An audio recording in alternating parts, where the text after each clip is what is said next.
सबको जय यीशु की Sunday password to the word इस शीर्षक के अंतर्गत हर इतवार की पूजन पद्धति में भाग लेते हुए ईश्वर का जीवंत वचनों को सुनकर उन वचनों को ग्रहण करते हुए उसके अनुसार जीवन बिताने की शक्ति सामर्थ्य मांगने के लिए मैं आप सभी लोगों का हार्दिक स्वागत करता हूं।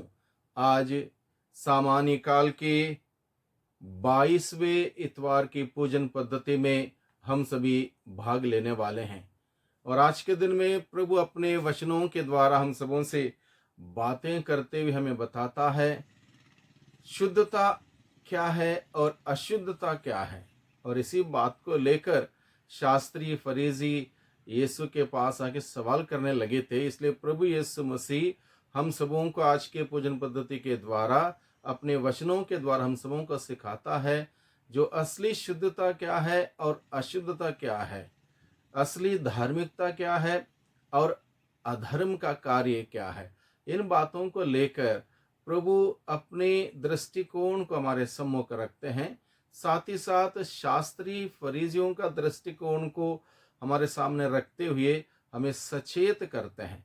इसलिए आइए भाइयों बहनों, आज का वचनों को हम सभी सुने और उस संदेश को हम सभी ग्रहण करने का प्रयास करें।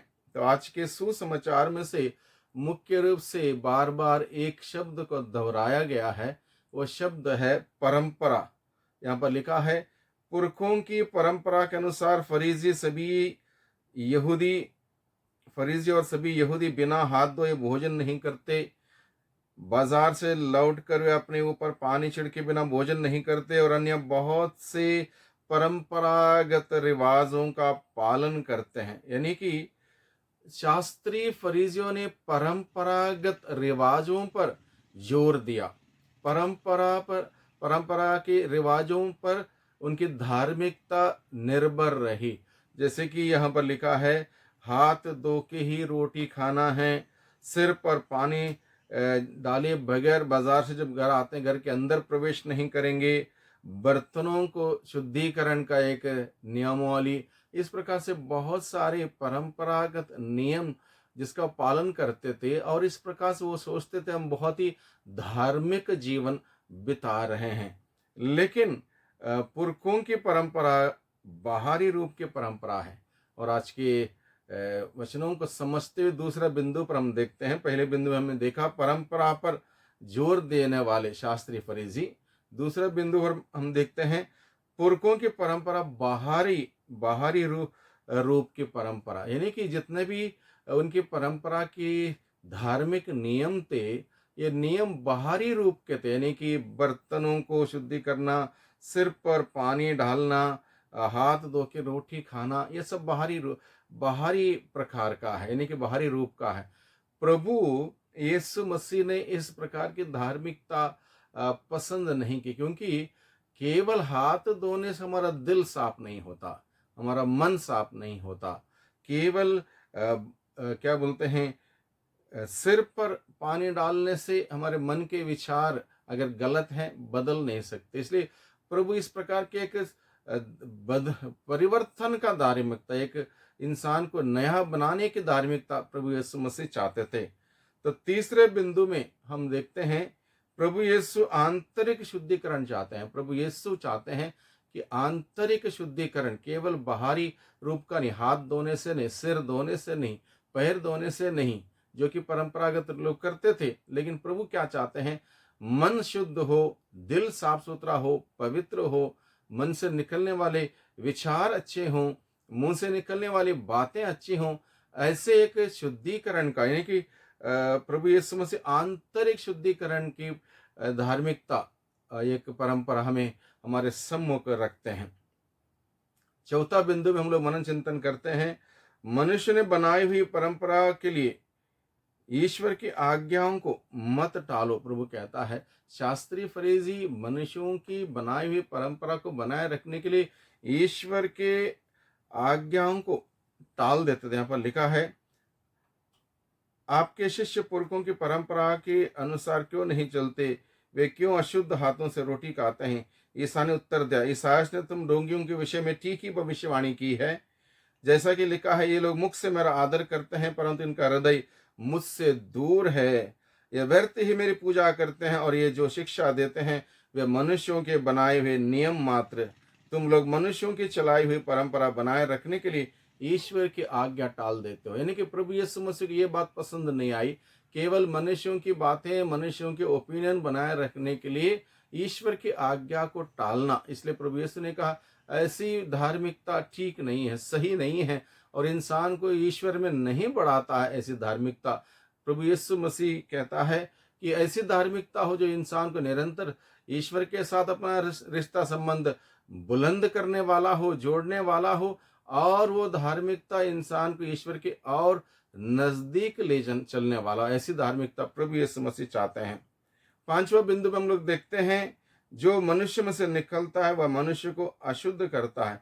प्रभु यीशु मसीह यहाँ पर एक विचार रखते हैं, जबकि शास्त्री फरीसियों का विचार क्या था कि मनुष्य अपने इस प्रकार के परंपरा के नियम का पालन नहीं करने से वो अशुद्ध होते हैं, अशुद्ध हाथों से खाना खाना, अशुद्ध हो जाते हैं। लेकिन प्रभु यीशु मसीह क्या कहता है कि हमें अशुद्ध करने वाली बात क्या है, जो बाहर से मनुष्य में प्रवेश कर उसे अशुद्ध कर सके।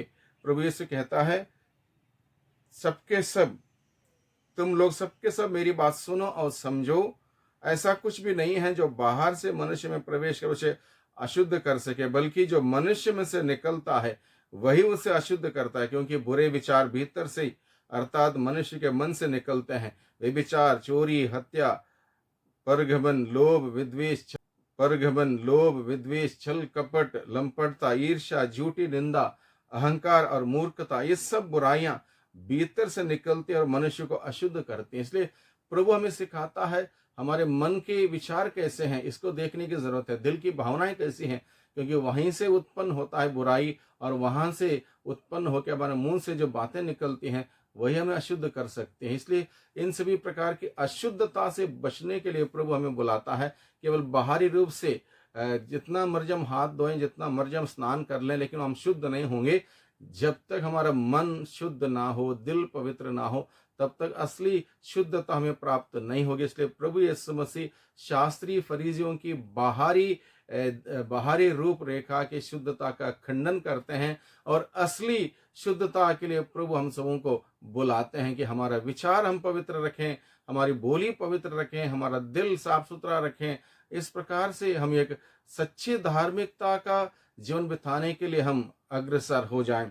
इसलिए प्रभु छठे पॉइंट में हम सबों को, छठे बिंदु में हम सबों को सिखाता है कि इस प्रकार से सच्ची पवित्रता में आगे बढ़ने के लिए हमें हर प्रकार की मलिनता और बुराई को दूर कर नम्रता पूर्वक ईश्वर का वह वचन ग्रहण करना है जो हम में रोपा गया है और हमें हमारी आत्माओं का उद्धार करने में समर्थ है। यानी कि ईश्वर का वचन जो हमें रोपा गया है वो हमारी आत्मा को उद्धार करने में समर्थ है। उसको सुने, उसको ग्रहण करें, उसके अनुसार जीवन बिताने के लिए आज के दूसरे पार्ट में जोर दिया गया है। और सातवें बिंदु में आज के पहले पार्ट में जोर दिया गया है, तुम अपने प्रभु ईश्वर के आदेशों का पालन वैसे ही करो जैसे मैं तुम लोगों को देता हूं। यानी कि ईश्वर के आदेशों का पालन करें, ईश्वर के आदेशों को ना टालें, किसी भी प्रकार से ईश्वर के आज्ञाओं का पालन करें। इस प्रकार से हम सच्ची धार्मिकता का पाठ सीखें, सच्ची धार्मिकता का जीवन बिताएं और ईश्वर में बढ़ें, ईश्वरीय अनुभव में बढ़ें और ईश्वर से प्यार करते उसकी गवाही बने और दूसरों के सामने प्रभु के साक्षी बनते हुए लोगों को प्रभु के नजदीक लाने के लिए एक माध्यम बने, एक प्रेरणा बने, प्रेरणा का स्रोत बने। इस प्रकार से प्रभु हमें आज के दिन में बुलाता है। शास्त्री फरीसियों की धार्मिकता प्रभु को पसंद नहीं आई क्योंकि वह दिखावे की, आडंबर की धार्मिकता थी। इसलिए प्रभु चाहता है कि हमारे जीवन में भी किसी प्रकार के दिखावे की, आडंबर की धार्मिकता ना हो, जिसमें केवल मुंह से ही हम प्रभु प्रभु कहने वाले हों, हम प्रभु की इच्छा पर ना चलने वाले कार्य करेंगे तो धार्मिकता अधूरी होगी। इसलिए प्रभु चाहता है हम दिल से, मन से, आत्मा से, सच्चाई से उस प्रभु के साथ, उस ईश्वर के साथ जुड़े रहें, जो धार्मिकता हम सबों को निरंतर प्रभु में आगे बढ़ाएगी, हमारे विश्वास को बुलंद करेगी और हमारा धार्मिक जीवन धार्मिकता के सही रास्ते से आगे बढ़ाते हुए हमें प्रभु के उस प्रेम में और प्रभु के उस शांति में जीवन बिताने के लिए हमेशा प्रेरित करता हो। ऐसी धार्मिकता जीने के लिए हम प्रभु से प्रार्थना करें, वही प्रभु हमारी सहायता करें, हमारी मदद करें। सबको जय यीशु की, सबको धन्यवाद।